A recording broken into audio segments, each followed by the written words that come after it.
हे पहा, दत्तभक्ती केल्याने काय फळ मिळते, जीवनात किती आमूलाग्र बदल होतात, काय होतं ते ऐका व्यवस्थित. ही दत्तजयंती विशेष महत्त्वाची आहे, कारण ती गुरुवारी, मार्गशीर्ष पौर्णिमा गुरुवारी आलेली आहे आणि गुरुवार हा दत्तांच्या वार आहे.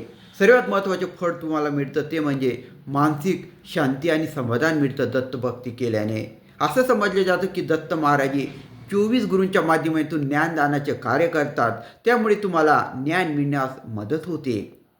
तुम्हाला जर काही व्याधी असतील, मानसिक व्याधी, शारीरिक व्याधी, त्यासुद्धा दूर होण्यास दत्तभक्तीमुळे फार मोठी मदत होते. हो, काही आजार असतील, व्याधी असतील तर. आणि आपल्या हातून कळत नकळत जे पाप कर्म म्हणतो, जे चुकीचे वाईट गोष्टी झालेल्या आहेत, तर त्याच्यापासून सुद्धा मुक्ती मिळवण्यासाठी दत्तभक्ती फार महत्त्वाची ठरते. एकूणच काय, आपली शारीरिक आणि मानसिक उन्नती या दत्तभक्तीने होते. त्याच्यामुळे गुरुवारी दत्तभक्ती तुम्ही अवश्य करा.